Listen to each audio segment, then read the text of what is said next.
Então, eu vejo que todo esse processo, né, do Setembro Amarelo, assim, a gente fala muito de Setembro Amarelo, a gente tem muito enfoque na psiquiatria, né, nas suas associações de psiquiatria, no CFP, nos CRPs em geral, né? E hoje em dia esse enfoque é muito maior, principalmente, gente, depois da pandemia, porque na pandemia, né, a gente teve um alto índice de várias pessoas que ou tentaram suicídio ou suicidaram. E só um minutinho, gente.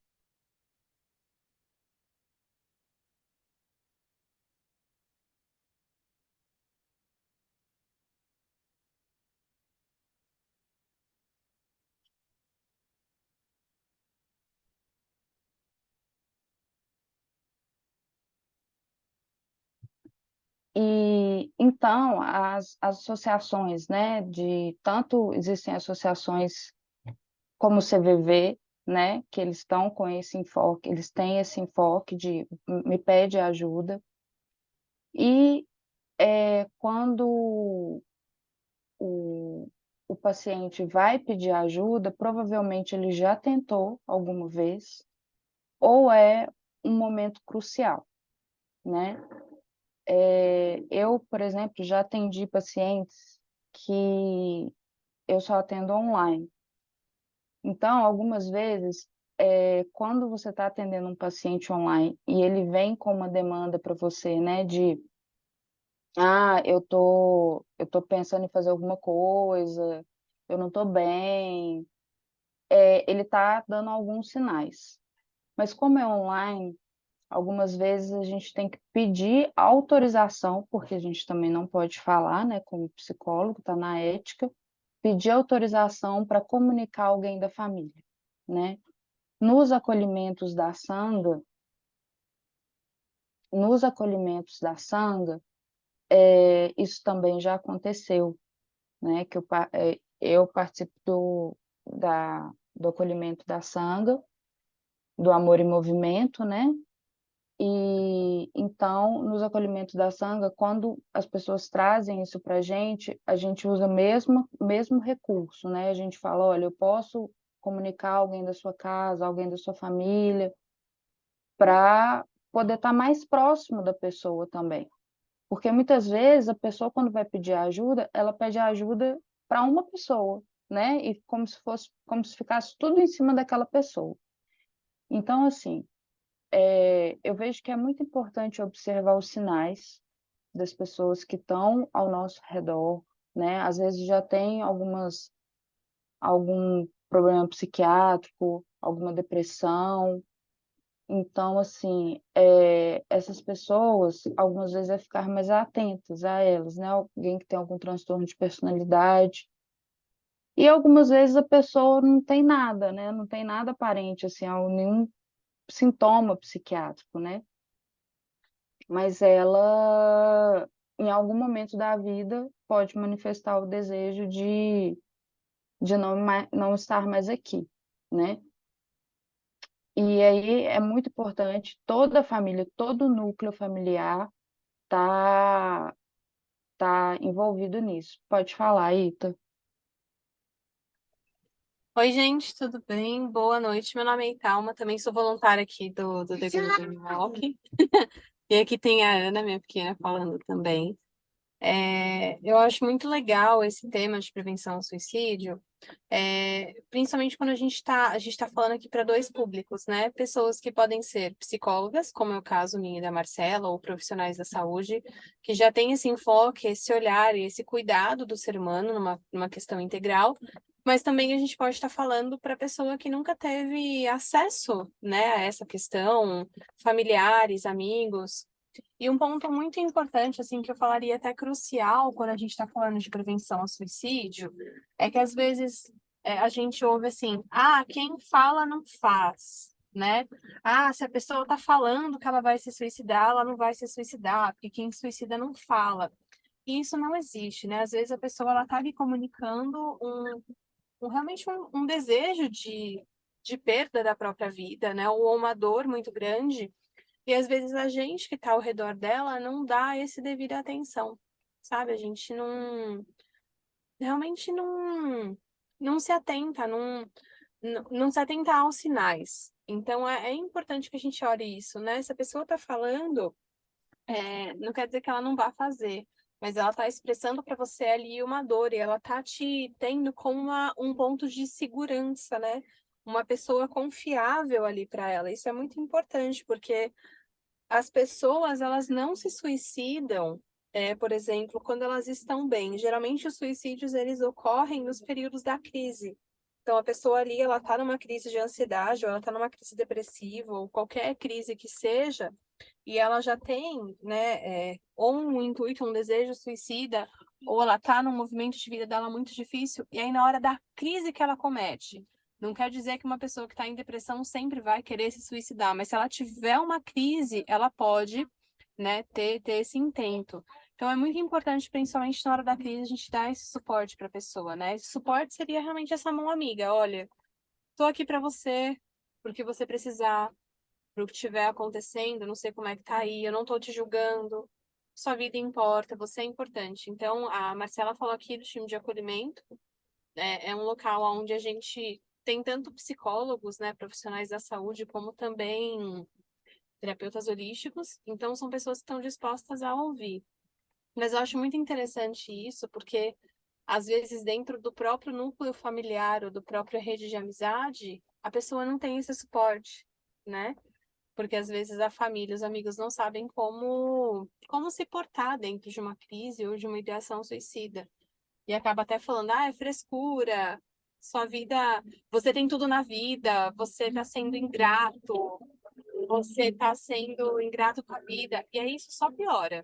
A pessoa que já está ali num surto, numa crise, só vai piorar.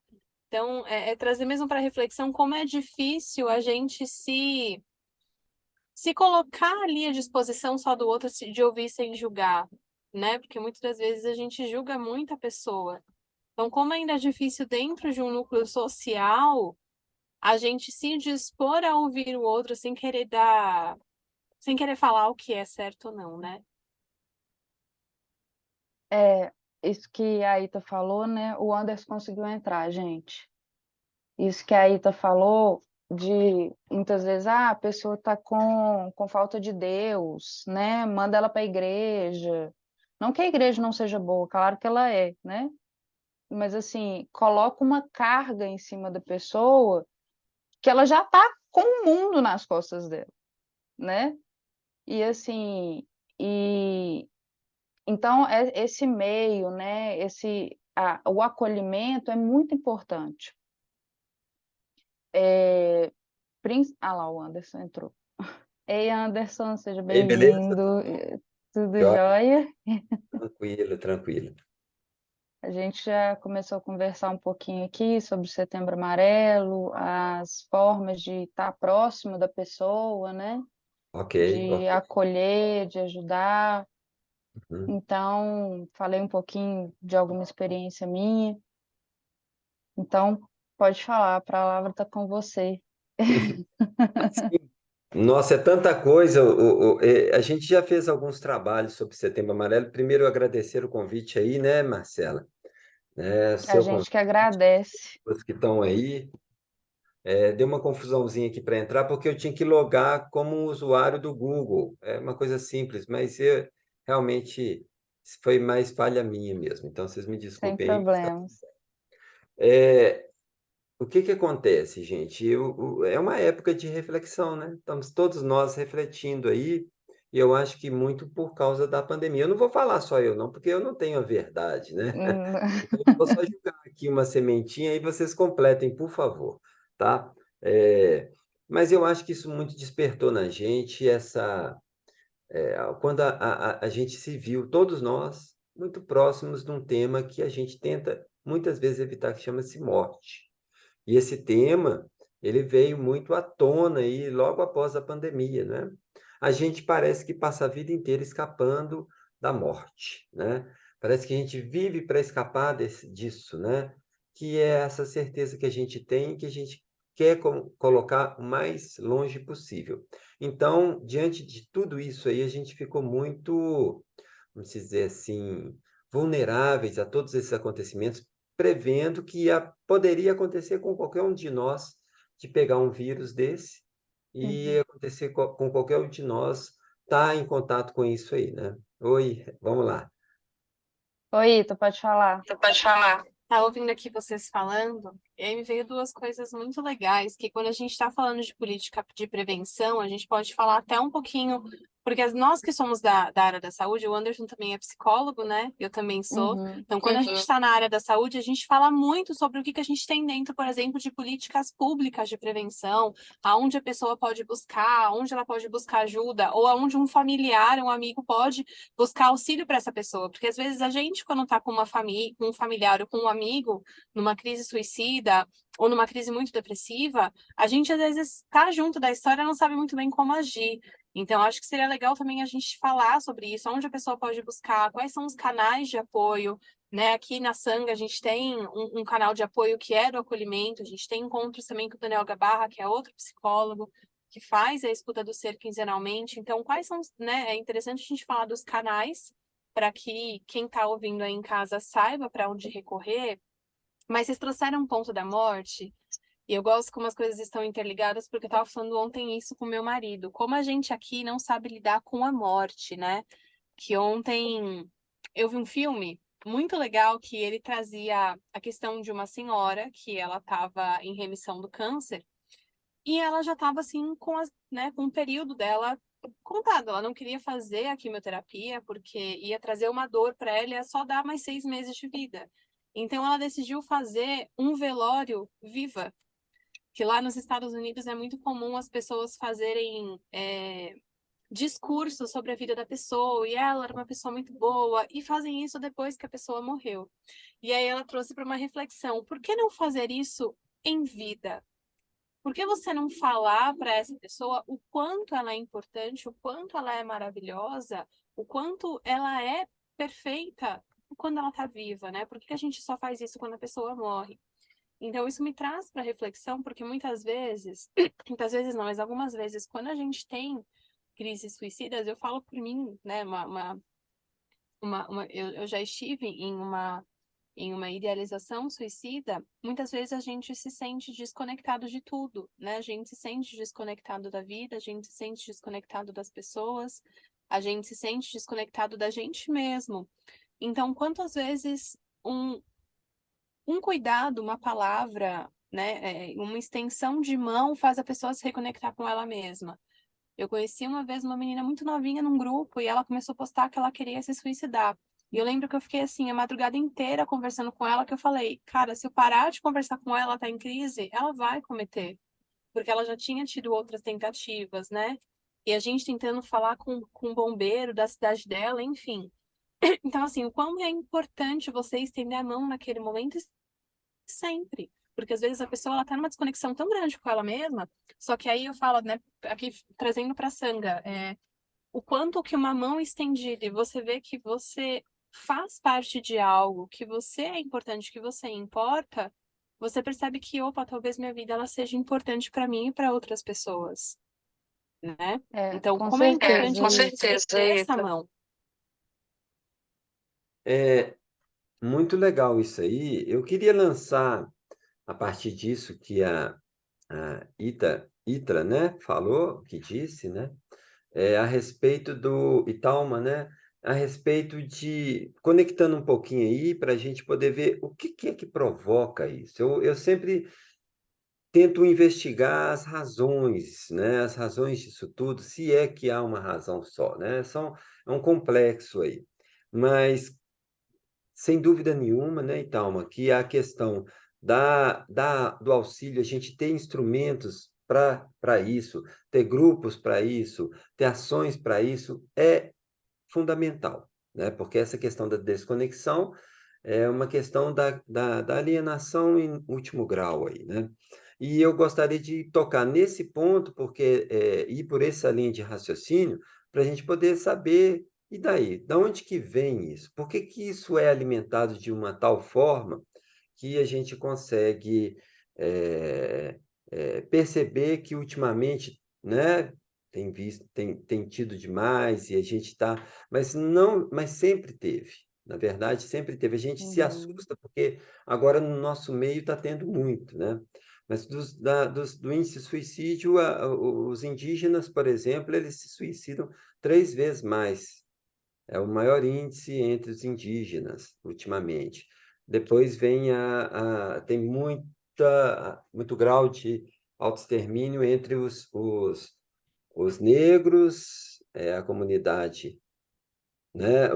A comunidade LGBTQIA+, muito, né? E são pessoas que estão vivendo à margem de todo um desenvolvimento aí que, de certa forma, as excluem também.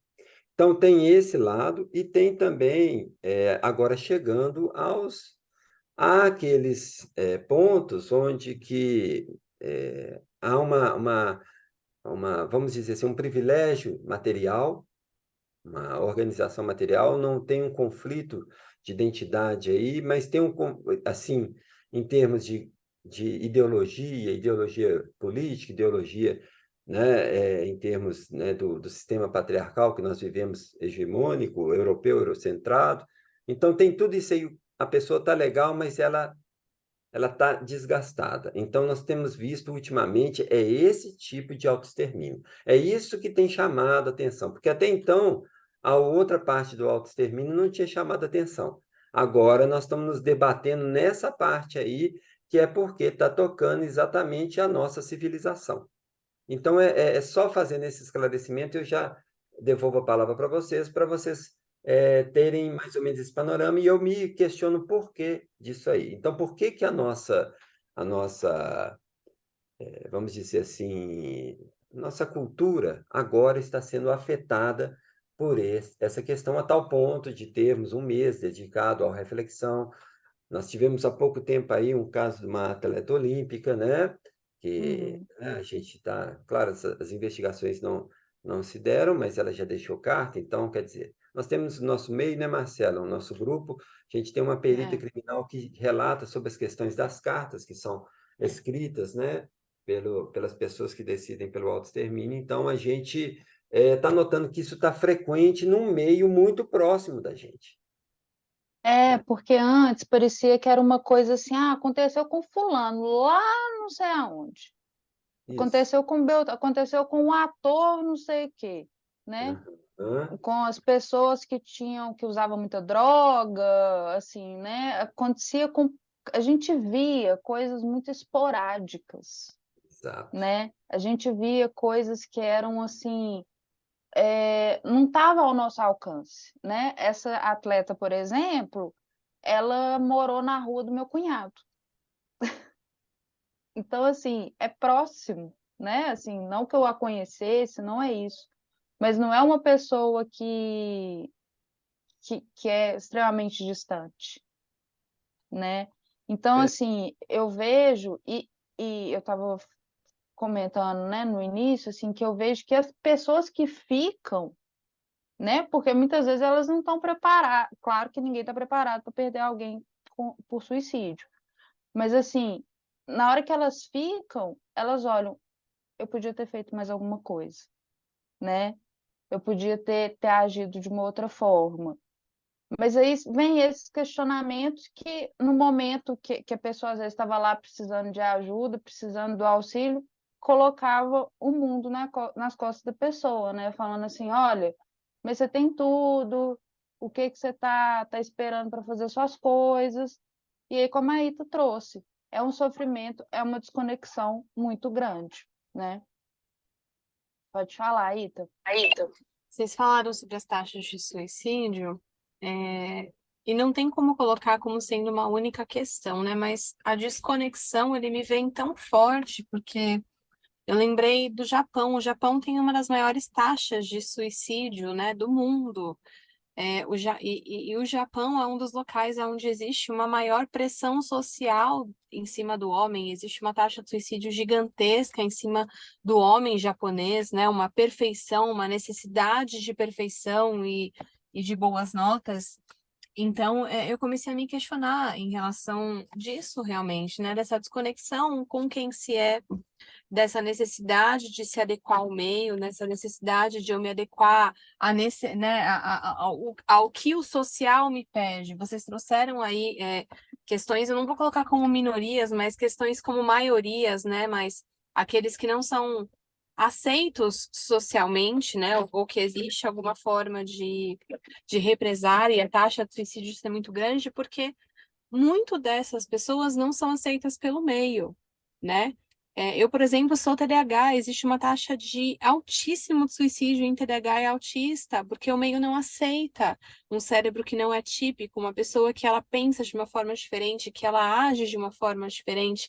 Então, o quanto que essa pressão social, e aí a gente entra nas políticas de prevenção, e a gente talvez não seja nem apenas políticas de prevenção, mas políticas de realmente de acolhimento, de aceito dessa pessoa na sociedade, porque se eu tenho uma norma social e ela tem que ser regrada desse jeito, quem não se encontra dentro desse jeito entra num processo de desconexão tão profundo que, além dele se achar um estranho no ninho, e às vezes os estranhos no ninho são necessários para que a gente mude a nossa sociedade, senão a gente não tem uma visão diferente do todo, essa pessoa se sente tão desconectada com quem ela é, que aí ela fala, minha vida não importa, porque eu não sou igual a todos, então eu não vou ficar aqui. Então, como é importante falar sobre isso, né? E trazer o que a gente pode fazer para ajudar essa pessoa que está numa ideação suicida, que está nessa questão, né? A gente tem o CVV, que é o Centro de Valorização da Vida, que você pode ligar a qualquer momento, tem os CRAS da reunião, mas eu acho que isso vai muito além.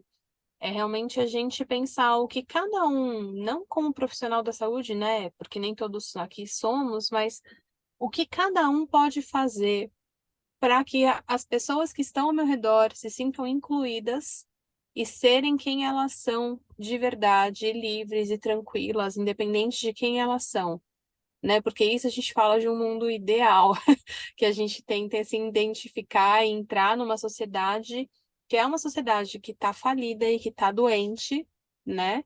Então, o que a gente pode fazer para dar as mãos para uma pessoa que é completamente diferente do que eu não entendo o que ela tá passando, porque não tem como, eu não tô passando o que ela tá passando, mas falar de que assim, cara, eu sei que tá foda, eu sei que tá muito difícil, eu não consigo entender o quão difícil tá para você, mas ó, se você precisar, eu estendo aqui a mão e eu te ouço a qualquer momento, sem julgamento. Isso para mim é uma mudança de chave social tão grande, porque você não precisa entender o que o outro tá passando para estender a mão para ele. Sabe, você não precisa, é só você estender a mão. É algo tão simples que a gente tem tanta dificuldade ainda de fazer. É Eu, verdade. nessa investigação aí, né, vendo esse contexto, são vários recortes que a gente pode colocar. Eu trouxe esse recorte aqui para conversar com vocês, para a gente pensar exatamente sobre isso que a Italma está colocando aí, que é a questão da exclusão mesmo, né? Então, quando há uma... E eu vou fazer uma relação aí agora disso que nós estamos vendo social com a psicopatologia clássica, né? Que é exatamente isso. Quando a pessoa se sente, de alguma forma, peixe fora d'água, né? No seu meio social, ela começa a desenvolver dentro dela uma autoanálise, uma autovisão dissociativa. É como se ela pudesse estar ali plantando ali ela está com um mecanismo de defesa ali, de tal modo a, de certa forma, a assumir-se esse peixe fora d'água, né? O que é isso significa? Significa que, reiteradamente, nesse processo de autoexclusão, quando as pessoas, né, de uma forma geral, aceitam que são diferentes, aí começa o problema, né? Porque todos nós somos diferentes, né? Mas a gente não pode aceitar essa diferença com um desejo de sermos iguais a, ou que é menos valia a gente ser diferente. A gente vive numa sociedade onde se preserva muito o ser igual. Até, por exemplo, se você quiser comprar um carro rosa, você não consegue comprar um carro rosa. Você acha rosa bonito. Você só pode comprar o quê? Cinza, preto, né? Azul de vez em quando, se for um azul padronizado, né? Se você quiser fazer alguma coisa diferente, que seja ser um dom artístico, se mostrar, você não vai ter, talvez, tantos seguidores. Se você não falar uma besteira que envolva muita gente, você ganha um like. Aí depois aqueles likes também, eles podem ir embora.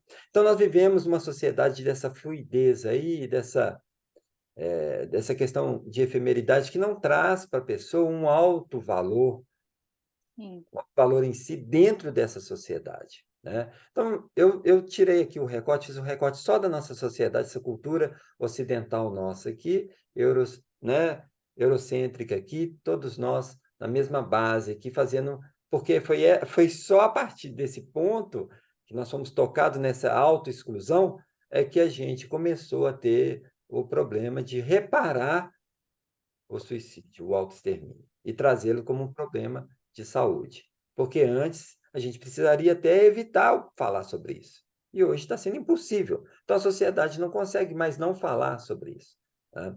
Então a gente fica dentro desse contexto, aí dentro de um recorte, fazendo mais um recorte, trazendo o seguinte: o que que tem dentro dessa autoexclusão aí que nos faz, ou que faz a pessoa desistir de seguir em frente? Esse sentimento de impotência, né? Então, são várias questões e eu gostaria de dar mais uma pausa aí para a gente avançar mais no assunto, porque eu não quero trazer um pensamento meu, porque são várias as reflexões. Uhum. Em todos eles, a gente precisa de ter o apoio para exatamente trazer aquela pessoa para a gente conversar com ela em algum ponto comum entre ela e o mundo, né? Evitar esse efeito degradante em alto grau aí dessa dissociação, né? Você falou a questão né, dos likes, das redes sociais, essas coisas assim, né? Que é uma descarga hiperdopaminérgica enorme, né, no cérebro das pessoas. E aí, na hora que vem, por exemplo, um adolescente, né, das taxas de suicídio, as taxas de suicídio em adolescentes têm aumentado, né, de uma maneira muito grande, justamente por isso, por essa questão da internet, essa questão de, eu tenho que parecer com fulano, eu tenho que ser perfeito igual fulano, meu corpo tá assim, meu corpo tá assado, o meu coleguinha ganhou o like, né, o rosto do fulano é mais bonito que o meu. Isso tudo vai gerando essa dissociação que você falou, né? Hum. Da pessoa começar a não se identificar com ela mesma. E aí, né, o que que eu estou fazendo aqui, aonde que eu quero chegar, e a pessoa fica totalmente perdida, sem propósito, né? E dentro dos adolescentes isso tem crescido muito. É isso mesmo, porque não se tem mais. A gente vivia com padrões e referências que, de certa forma, preservava, vou dar um entre aspas aqui, preservava a nossa sociedade aqui de algo que a gente não fazia face, que seria o autoextermínio. Que seria o seguinte: antigamente, muito, não tão longe assim, né? Falo antigamente, não tão longe, você tinha um padrão, um sistema a seguir, algo que você palpava e falava assim: quando eu crescer eu vou ser um engenheiro, quando eu crescer eu vou ser um médico, quando eu crescer eu não. Hoje isso não existe mais, né? Uhum. Então você não tem mais aquilo que você, quando você obtiver, para te dar uma fantasia, ilusão de você chegar até aquele ponto e depois você desilude, mas aí vem outro ponto, outro ponto. Então, o sistema nosso que nós vivemos, aí eu já estou entrando num recorte do recorte do recorte, o sistema que nós vivemos de um capitalismo assim muito, como disse Titã, selvagem, daquele que Uhum. dilacera mesmo, né? Aquele que exclui, aquele que realmente é feito para te colocar no lugar de um produto e te vender. Então, isso colabora, dentro do nosso inconsciente coletivo, uma grande bomba dissociativa. Então, nós temos um fenômeno estudado muito pelos psicanalistas aí, muito colocado aí na moda e na roda aí, um deles é o Christian Dunker, né? Ele fala muito sobre essa questão que é a questão do assujeitamento, né? Uhum. Então, esse assujeitamento, você não tem mais, assim, o que que você deseja? Você não deseja mais nada, porque não há o que se desejar. E quando Então, não tem desejo, aí acabou. Então, nós não temos um motor, nós não temos, eu vou fazer o quê? Eu vou ser isso, vou ser aquilo. A juventude está sem caminho a seguir. Ela precisa só viver, e ela vive de uma maneira muito robotizada e efêmera, que é a maneira dos likes. É a maneira da... E que também recebe um aplauso de 2 minutos aí dos coleguinhas e depois some. Não tem. Porque aqueles valores que se cultivavam em uma outra época, hoje eles não são tão valorizados por essa sociedade efêmera. Então, nesse caldo todo aí fervilhante, não se consegue ter algo que possa trazer, ou alguma situação que possa trazer um interesse e envolver um sujeito em relação àquele objeto. Você como sujeito em relação àquele objeto. Você olhando o mundo da sua perspectiva, tentando adquirir ou ter alguma coisa para poder, né? Então, o capitalismo ele serviu há muito tempo para poder servir como essa máscara aí, onde the number one era o discurso onde que a gente conseguia fazer isso. Mas hoje nós não conseguimos mais, porque não tem mais the number one. E a globalização trouxe um nivelamento e trouxe, assim, desmascarou toda essa fantasia aí. Então, para quem realmente quiser atravessar essa fantasia, como dizem os psicanalistas, né?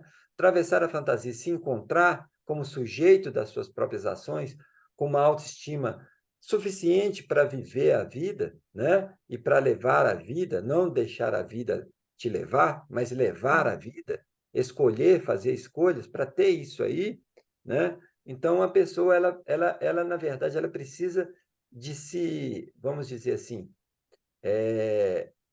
de se tornar sujeito das suas escolhas e dentro daquilo que realmente para ela tem valor.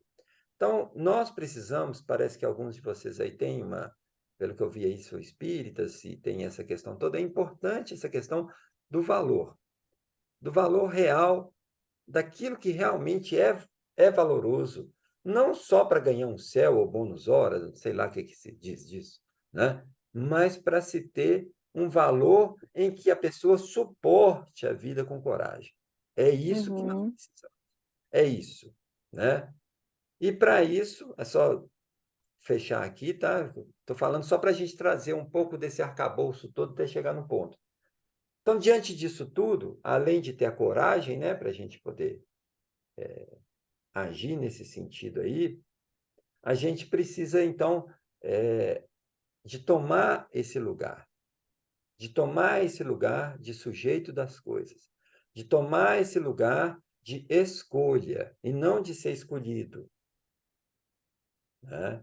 E é ao contrário do que a tecnologia de informação e todas essas questões vêm fazendo com que sejamos escolhidos ao invés de escolher, né? Então, essa questão de você ser sujeito das suas escolhas, é isso que nós precisamos retomar. E não há um outro caminho, aí fazendo link com o Espiritismo, que não seja por meio de desenvolvimento de virtudes, aquelas que estão esquecidas entre a gente, né? E eu vou falar mais delas depois, deixa o papo rolar aí, né?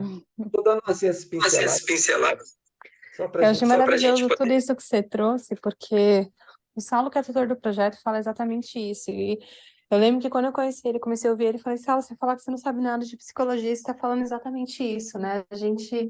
Saulo fala muito da gente tornar mestre de nós mesmos, da gente desenvolver a nossa automestria, se fortalecer na caminhada, ser sincero, ser verdadeiro, ser quem é você, né? Ter coragem de expressar a sua verdade, ter coragem de se posicionar, de falar, que é muito difícil. Quando a gente está falando de uma sociedade que ela não é inclusiva, a gente ser o diferente é difícil. Porque qual que é o medo? Atrair o que é negativo, né? E falar, alguém talvez desse negativo, né? De trazer, de que não é real, não, mas não tá errado, não é assim, não pode ser assado, certo é isso. Então, cara, isso é muito maravilhoso. E você falou do desenvolvimento das virtudes, existe na playlist do YouTube vários satsangs que falam sobre desenvolvimento das virtudes, né? Todos nós temos virtudes. Eu vou falar uma coisa para vocês. Quando eu entrei no voluntariado da Sangha, acho que a Marcela lembra desse papo, eu achava que eu era pior do que o cocô do cavalo, sabe? Eu me achava uma pessoa ruim, eu achava que eu era uma pessoa que não valia a pena. Eu achava que a minha vida não valia a pena. E aí, de tanto assim, olhar para dentro de você e se entender, comecei a perceber, cara, não só isso que me fizeram acreditar, né? Dessas máscaras que eu assumi e que eu coloquei essa crença para dentro de mim. Eu posso muito mais. E o quanto eu gosto muito de olhar para a criança para isso, né? Porque a criança é fantástica, ela não tem medo de errar, ela vai lá e cai, levanta e faz as coisas. E o quanto a gente se perdeu nesse mundo. A gente está falando de uma globalização, de um excesso do certo, né? Do que é o ideal. O quanto. E é realmente uma reflexão para a gente, o quanto hoje os jovens, e a gente também, porque a gente não pode só falar dos jovens, porque nós estamos inclusos na globalização, por mais que a gente venha de uma realidade diferente da de hoje, a gente também está no meio, né? Mas o quanto que essa influência do externo não traz essa negação de quem se é. Porque se a gente está apenas dentro ali do nosso nicho, do nosso meio, e aí eu bato muito na tecla, né? Eu gosto muito da educação infantil, quando a gente fala de sair dos nossos nichos para os nossos filhos poderem ver o mundo como se é. Deixar que as crianças sejam expostas a todos os tipos de meios e realidades para que elas consigam entender quem elas são dentro disso e se encontrarem, né? Porque senão a gente. E isso só vem com essa. Eu lembro, eu falo muito disso, mas para mim a gente ouvia muito na Criança Esperança, né? As crianças são o futuro do nosso país, sempre colocando a responsabilidade da mudança no outro, ao invés de si mesmo. Então, se a gente está falando de uma sociedade mais inclusiva, se a gente está falando de uma sociedade para incluir mais o que é considerado, entre aspas, o estranho, o diferente, mas que, na verdade, é apenas o que você não está incluso no seu meio, né? Porque se você está incluso no meio, e aí você vai para o outro, você vai achar tudo estranho. Mas não é que é estranho, é que não faz parte da tua realidade, mas não quer dizer que seja errado, só é diferente. Mas como você reage a esse diferente, né? De uma cultura de paz, podendo conversar com uma outra pessoa, vamos colocar, sei lá, um vegano e uma pessoa que come carne. Como conversar com uma pessoa que tem uma realidade de vida totalmente diferente da sua, mas que você possa ser inclusivo com ambos, né? Desenvolver essa escuta ativa. Porque quanto mais a gente colocar a responsabilidade no outro, a gente não vai mudar nós mesmos. Então, e isso é muito importante. Falar isso com os jovens é importante, né? Falar isso com quem está numa crise suicida é importante. Porque ali a pessoa ela se dissociou de si mesma, ela esqueceu de quem se é. E eu gosto muito da ideia de que quando a gente não tem ferramentas para aquilo, e isso é algo que eu estou aprendendo, a gente tem que ir em busca do que existe para que a gente possa prover para aquela pessoa aquilo, né? Se eu estou numa posição onde eu estou melhor do que aquela pessoa que do meu lado não está, como que eu posso prover para ela algo que ela não tem? Como eu posso, né? Falando aqui de uma prevenção de suicídio, como que eu posso prover para aquele, talvez, meu irmão, meu amigo, que está numa crise suicida? Então, o que eu posso trazer para eles de ferramenta para auxiliar ele no processo de cura, né? É algo importante de falar, porque nem sempre a gente sabe disso, né? Nem sempre a gente tem as ferramentas na mão. É verdade, Ito. Eu queria trazer aqui isso que a Italma falou aí, que é muito legal. Eu gostaria que vocês observassem exatamente dentro disso que ela falou, vocês observassem como a nossa sociedade ocidental, os pais, eles se esforçam para padronizar os próprios filhos. Como eles se esforçam para colocá-los numa escola onde seja aquilo ali. É uma educação padrão, é alguma coisa já feita, tradicional, tradição. Aquilo que, de certa forma, a adolescência vem explodir com aquilo ali, né? Que a adolescência hoje, ela não é uma adolescência apenas de uma reação individual, é uma adolescência coletiva. Ela é uma ruptura com o sistema que tenta aprisionar essa diversidade. Então, nós temos, ao ter o contato com a diversidade por meio das mídias e das redes sociais, o lado positivo das redes sociais fez com que essa adolescência explodisse uma nova forma de ver o mundo diferente. Os jovens hoje, por exemplo, vocês notarem bem, eles não têm os preconceitos que os antigos tinham. Eles estudam Uhum, de pessoas e convivem com pessoas completamente diversos gêneros, muito diferente por exemplo, da época que eu estudava, onde que você não podia falar, se você falasse, fosse um pouco mais sensível, tu é gay, o que é isso? Hoje eles não têm isso, né? Então mas isso de alguma forma colabora, essa questão, ela é desafiadora para pais, por exemplo, para pais autoritários. Então, nesses meios, ou que não sorveram com isso aí. Então, nesses meios, onde esse ideal de eu, do pai, aquele que é imposto, né, do pai, da mãe, ou de quem faz a função paterna ali, no caso, sendo psicanalítico, esse ideal, muitas vezes, pode ocasionar uma crise disruptiva e uma crise dissociativa na pessoa. Por quê?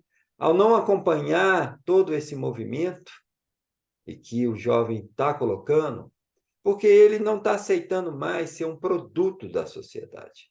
Muitos deles, essas crises, eu não quero ser mais um produto, sendo que ele está se tornando produto por imposição daquilo que o entretém. Então, uhum. esses mecanismos de entretenimento, eles nada mais são de que ceifadores das virtudes e potencialidades dos jovens. Não é que eu estou sendo assim, você é careta, tem que desligar tudo. Não. A pessoa precisa desenvolver mecanismos de educação que aproveite o lado bom da tecnologia, aquele que valoriza a diversidade e as virtudes, não aquele que trabalha como se nós fôssemos o resultado de um produto, né? Um produto, alguma coisa que se vende. Então, esse conflito nós estamos vendo uma nova adolescência. Eu não incluo adolescência só aquelas pessoas da faixa dos 13 aos 16 anos aí, né? Ou 11, dependendo né, das meninas e tal.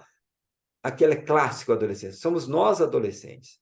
Nós precisamos resgatar a nossa adolescência dentro de nós.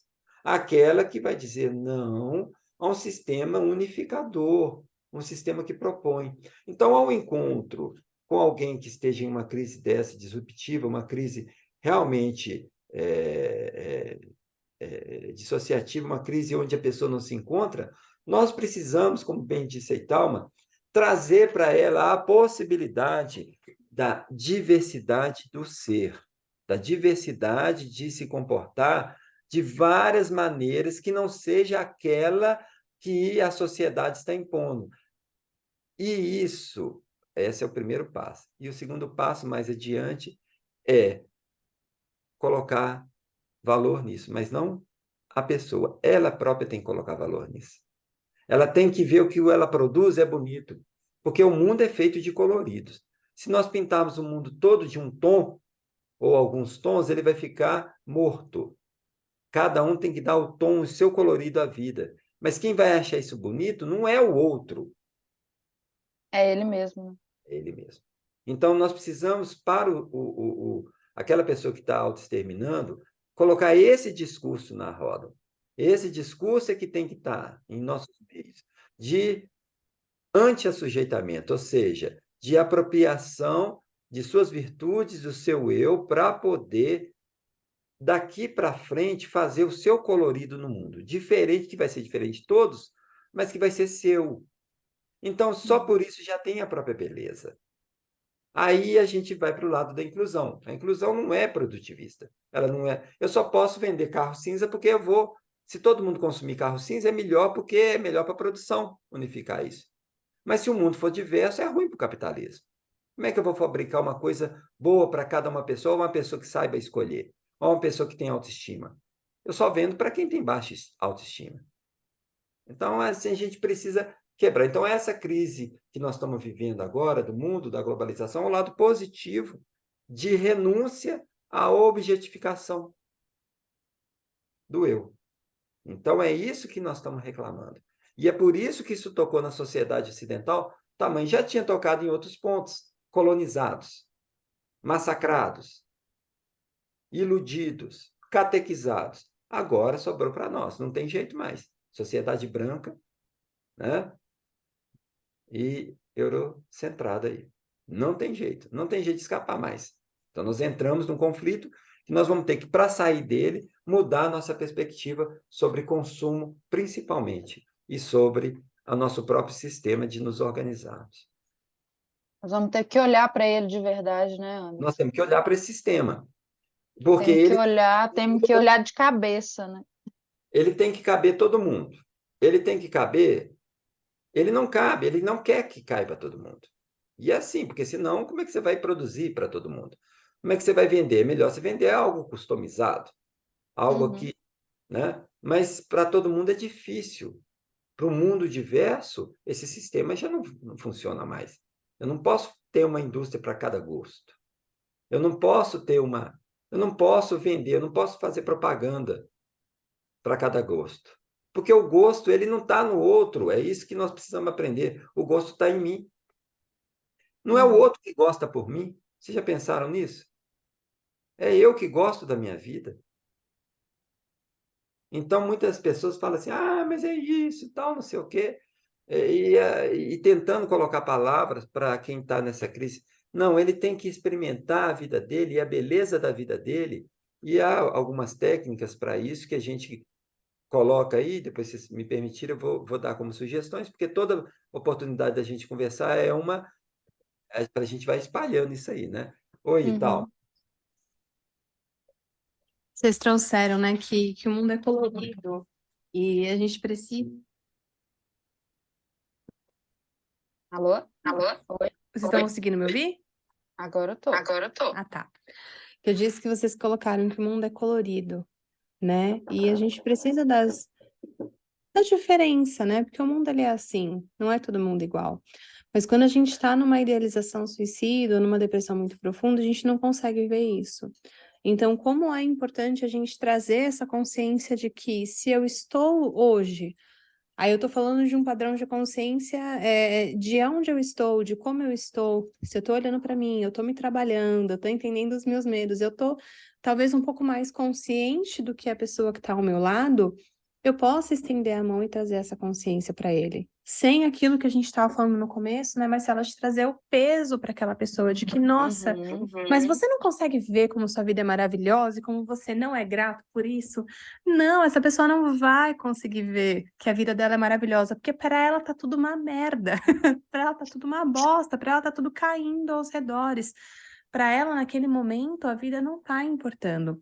Então, não tem como colocar mais um peso nessa pessoa de falar, olha, você não tá conseguindo ver. Não, ela não tá. Então, é muito importante a gente entender o nosso discurso e que o discurso que a gente vai ter com essa pessoa, ele pode até piorar a crise dela do que ajudar. Então, se a gente está disposto ali a estender a mão para alguém que está num movimento muito difícil, e é importante a gente entender como quem pensa num processo de autoextermínio e de tirar a própria vida, está num processo de dor muito profundo, por mais que às vezes socialmente não se aceite, se ache que, né, a pessoa está num processo de dor muito profundo, essa extensão da mão é importante. Porque aí você fala, cara, mas você é importante. A tua vida é importante para mim, a tua vida é importante para o outro, você não tá vendo isso agora. Você tá num momento que, assim, tá tudo muito difícil, mas tu é importante. Você não tá sozinho, me dá a mão e vamos junto. Vamos junto. Vamos reencontrar essa vontade de viver. Ah, mas eu não tenho. Então vamos encontrar, mas você não tá sozinho. Não precisa passar por isso sozinho. Então, como é importante dar a mão para essa pessoa, para que até o momento que ela esteja numa condição de enxergar, né? Numa condição de enxergar quem ela é, se reencontrar nesse meio, se sentir segura o suficiente para dar os próprios passos, se sentir segura o suficiente para ser dono da tua própria vida.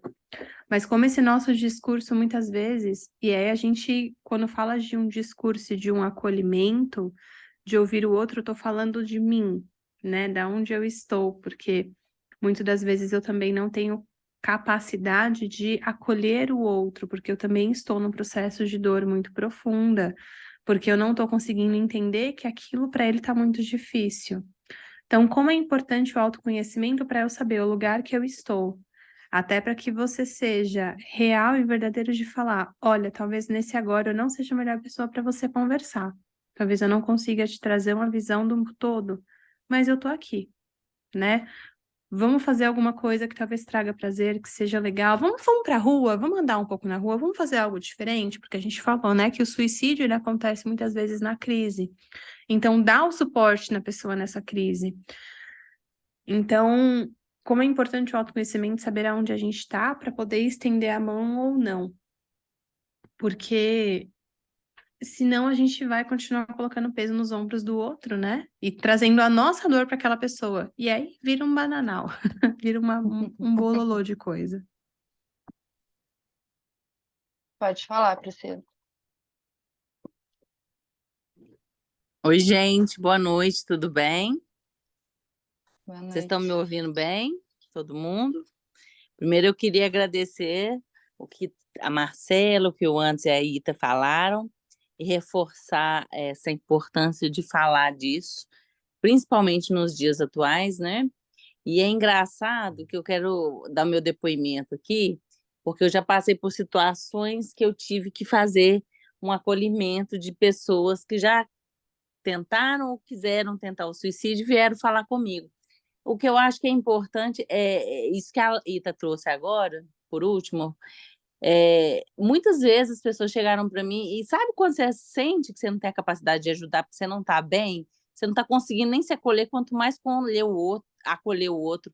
E aí, às vezes, vem uma força que parece que é super, sei lá, divina, ou no que você acreditar que seja maior, ela vem e você consegue trazer o outro para tentar se aproximar da conexão, né? Porque ele se encontra meio desconexo.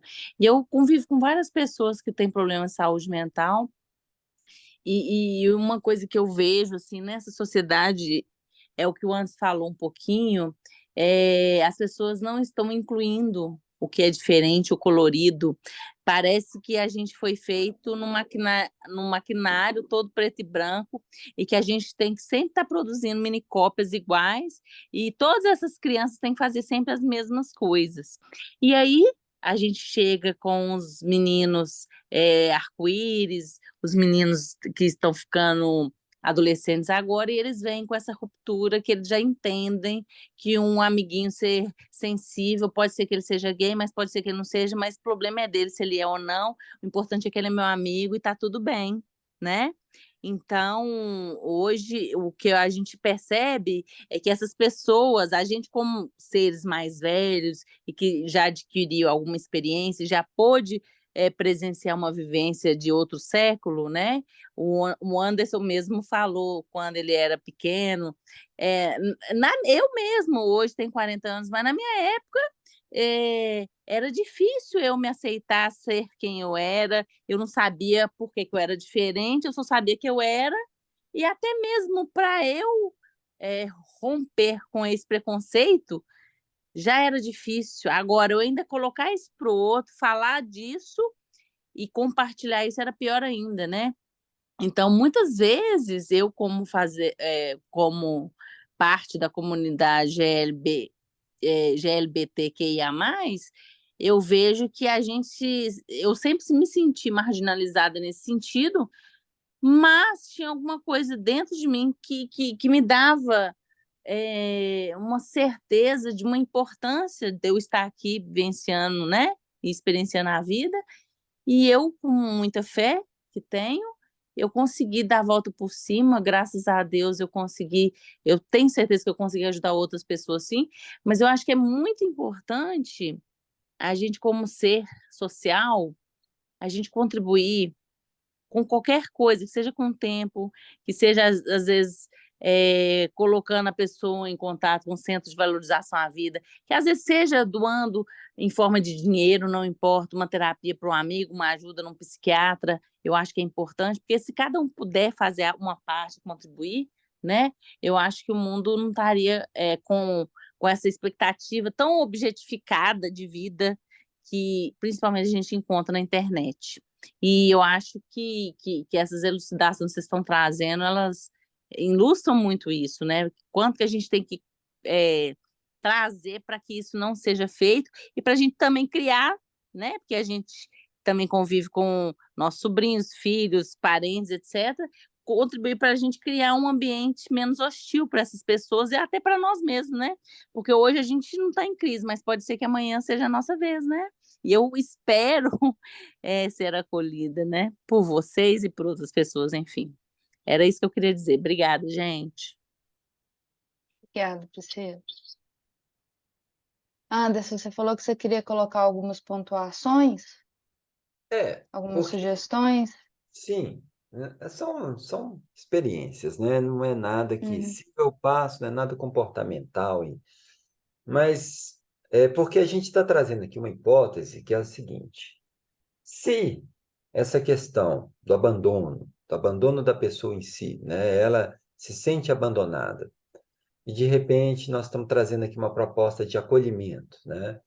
E um acolhimento real, que é o que, com amor, né? Vamos dizer assim, um acolhimento que afete realmente, não é um acolhimento fake acolhimento, não, um acolhimento real. Uhum. Dessa pessoa, nós estamos falando também de um acolhimento a nós próprios, né?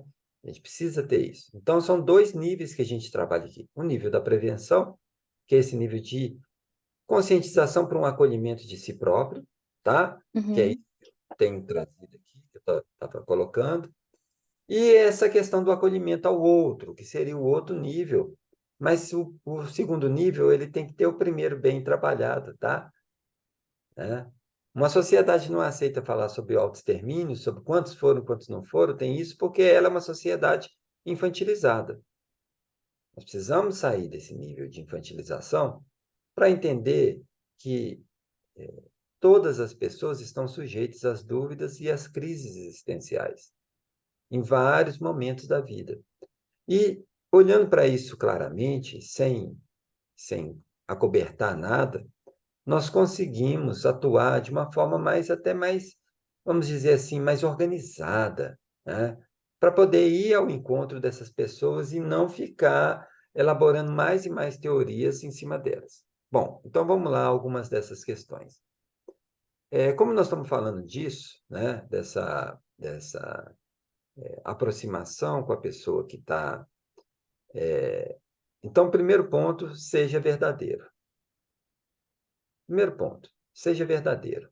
Mas não é uma verdade que massacra, é um verdadeiro com você e com seu sentimento.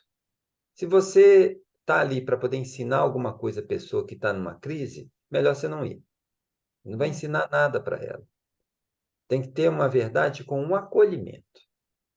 Então, o que é acolhedor? Acolhedor são os grupos.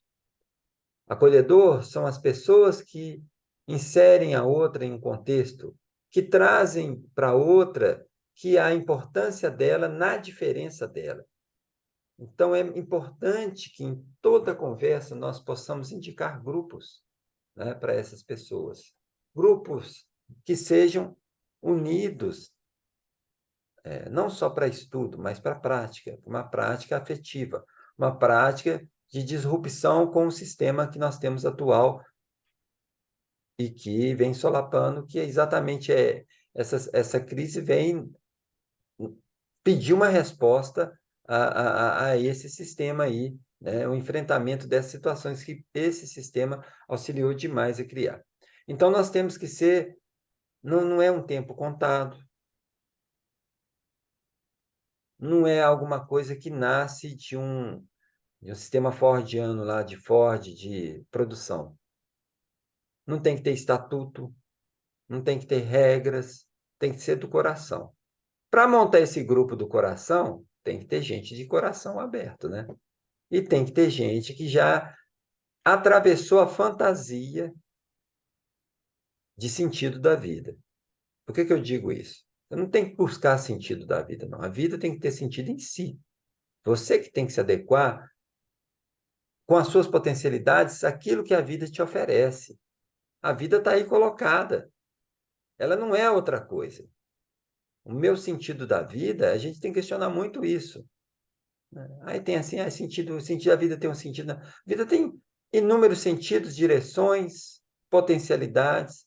É um complexo, não é algo mecanizado. Não é algo que eu encontro. O meu sentido da vida é tocar. Encontrei a resposta da minha vida em tocar. No primeiro momento, Nós vamos trabalhar nesse ponto. Mas não é isso que vai tirar. O que vai tirar a pessoa, ou qualquer um de nós, de uma crise dessa, é a gente ser sujeito da vida. A gente colorir a vida com o nosso colorido e achar bonito. É isso. Ponto. Então, como a pessoa pode achar bonito? Né? Quando ela está lá, ela não consegue sair da cama. Está complicado. Não tem sentido nenhum para ela, porque não tem mesmo. Ela tem razão de não ter sentido. A vida não tem sentido em si, não. Nós que damos sentido para ela. Então, ela está certa. Ela não tem nada errado com ela. Ela tem crise. E nessa crise, o que a gente precisa é coração. Só. Coração e presença. Ter misericórdia. Uma coisa que a gente precisa de coração, né? De estar ali. De córdia de coração. Misericórdia de coração. De estar ali querer passar aquela energia boa para eles. Vocês que são, muitos de vocês espíritos, têm que entender que isso é mais energético e do plano espiritual do que nós. Então, nós temos que estar ali com essa disposição. Segundo momento, em termos de prática mesmo, ela precisa aprender a cuidar de si. Como que ela vai cuidar de si? Eu não consigo nem levantar, nem tomar banho, nem fazer nada. É o pensamento repetitivo aí. Se ela não consegue cuidar de um animalzinho, se ela não consegue cuidar, dá uma plantinha para ela e fala, você faz o seguinte, você acorda, você levanta, se você puder, isso é uma dica de terapia, tá? Você vai lá e rega essa plantinha pelo menos uma vez por dia, você coloca 2 pinguinhos nela só. Mas que ali ela vai dar vida para alguma coisa. E vai se Porque, sentir viva, né? exato, a vida viva. Ela está exatamente reclamando, a pessoa que quer se autoexterminar, em suma, ela está reclamando a falta de opções na vida, de se revelar, de produzir. Ela quer produzir, mas ela não vê como produzir, porque aquilo que ela tem, ela já bateu em tanta parede que não tem mais sentido. E não é para ter sentido mesmo, não. Por isso que muitos de nós já batemos nessas paredes, porque é uma hora que você fala, não tem nada, tem sentido. Mas quando você der vida para alguma coisa, quando você colaborar com a vida tem várias multiplicidades e vários sentidos. Então, se ela não consegue cuidar de nada, que ela possa cuidar de uma plantinha quando ela tiver condição. Ela se sentir responsável por algo, algo que ela produza dentro dela. Essa plantinha está aqui. Eu vou lá, só dou 2 gotinhas e volto, deito. Já é um começo. Já é um Nossa, passo, né, Anderson? que é um passo. Então, a gente vai trabalhando aos poucos, numa terapia, o encontro dela com o fazer dela, o encontro dela com a dignidade interior dela, com o jeito dela de ser, com a vontade dela de viver e fazer a vida acontecer. É isso que falta, muitas vezes, que a gente vê nesses casos. Mas antes disso, tem o caminho inicial, porque não adianta nada, você vai lá e fica lá uma tarde inteira com a pessoa, fala e depois vai embora e não aparece mais. E daí? Ela vai virar que ela está aí, igual todo mundo. Então, Pois é. a grande pergunta é a seguinte: nós estamos preparados para isso? Nós estamos na crise para aprender a amar. E para amar e ter esse tempo para amar, desculpa, mas é a realidade. Nós temos que renunciar a um sistema que nos oprime. Então, antes de tentar ver, vamos tentar ver se a gente ajuda a gente mesmo, colocar a nossa máscara em nós antes de colocar naquele que está, a hora que despressurizar o avião, né, como vocês sabem. Então, não é isso? Nós precisamos Uhum. disso. Nós precisamos de nos livrarmos de um sistema que diz para nós o que tem que ser feito e desvaloriza o que a gente faz da gente. O dia que nós conseguimos isso, nós botamos o pé no chão, aí nós vamos ter condição de ajudar aquela pessoa que precisa. Com várias. E para isso precisamos entrar na crise. Então, esse é o convite para a sociedade atual. No meu modesto ponto de vista aqui, sendo sincero com vocês, que eu acho que eu não sei nada, tenho aprendido muito com isso aí. Mas a exclusão passa muito de uma exclusão, e nós estamos vendo o efeito dela, social dela agora, né? Anderson, maravilhosos os pontos que a gente colocou aqui, né, a sua contribuição, assim, tenho muito te agradecer, sabe? você contribuiu aqui com a gente nessa conversa, com a Sanga. Então, assim, foi muito bom o bate-papo, eu acho que as outras pessoas também gostaram. Só que a gente vai precisar de encerrar, que a sala precisa ser usada para um outro evento que vai ter agora, tá bom? Te agradeço imensamente, de verdade, foi muito bom. Oportunidade sempre quando quiser, né? A gente bate Po- papo aí, tá bom? Pode deixar, Anderson. Obrigada, viu? Muito obrigada, gente. Até mais. Tchau. Beijo, tchau.